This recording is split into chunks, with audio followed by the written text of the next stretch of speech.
Autumn leaves had fallen. Ruby made her way past the moss-covered fence of the village churchyard amid the falling crisp brown leaves. Autumn had arrived early with that faint chill in the mid-morning air announcing the forthcoming winter. Slithers of sunlight peeked through the patchy clouded sky as Ruby reached the church gates, gently rubbing her hands for warmth.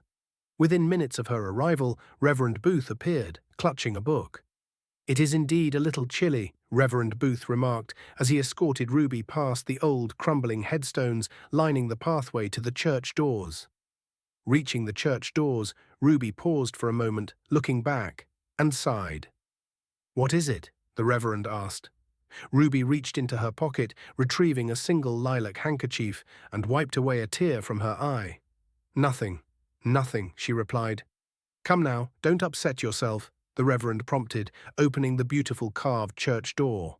A waft of warm air embraced them as the door opened, flushing Ruby's delicate cheeks. "After you," the Reverend insisted, pointing the way.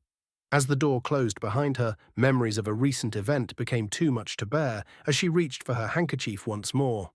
"Come now, Mrs. Green is waiting," the Reverend prompted, leading the way to the vestry. Mrs. Green had tea and crumpets waiting for Ruby and the Reverend as they entered the small but cozy room. "Please make yourself at home," Mrs. Green beckoned, holding up a plate of freshly baked scones. "Here, let me take your coat, Ruby." The Reverend hastened. "Thank you," Ruby said, taking a seat. "Well," Mrs. Green remarked, "there is plenty to look forward to, Ruby, with your marriage in the summer. Are you excited?" Ruby sat quietly. As the Reverend passed, Ruby a cup of tea. Mrs. Green continued, "There are the flowers to arrange, the service and all that goes with a wedding. Don't you agree, Reverend?" Ruby could not contain her feelings a moment longer and burst into tears. "What on earth is wrong?" Mrs. Green inquired. There," the Reverend exclaimed. "This is a time of enjoyment. You are bound to be a little nervous at your forthcoming wedding." "You don't understand," Ruby replied. "What do you mean?" inquired Mrs. Green. Composing herself as best she could, Ruby reached into her handbag and reluctantly produced an envelope. Passing the envelope to the Reverend, she said, "I received this morning." The Reverend looked at Mrs. Green, then reached for the envelope from Ruby's trembling hand.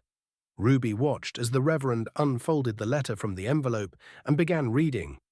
The letter read, "Dear Miss Redkay, your previous tests and CT scan revealed that you, unfortunately, have stage 4 pancreatic cancer." The Reverend could read further as he glanced at Ruby sobbing in the chair and passed the letter to Mrs. Green. "I'm so sorry," the Reverend said, sitting down beside Ruby. Mrs. Green read through the letter in tears, handed it back to Ruby and said, "If there is anything we can do, just ask." Ruby folded the letter and placed it back into the envelope, braving a smile. After several cups of tea, the sad occasion eventually ended with Mrs. Green and the Reverend escorting Ruby to the church entrance. "We are here if you need us," the Reverend said, gently shaking Ruby's trembling hand. Mrs. Green, holding Ruby closely, walked slowly down the churchyard path until they came within sight of her father's grave. Stepping off the main pathway, they proceeded through the headstones and well-cut grass, stopping at her father's grave with Mrs. Green, still clutching Ruby's arm. The autumn leaves drifted from the overhanging trees, occasionally kissing the ground as they fell. The two of them stood silently for a few moments until Ruby, looking at her father's well-maintained grave, said the following words, "I miss you so much, dear father, but I take comfort in the thought of knowing that I will be joining you shortly. Rest in peace."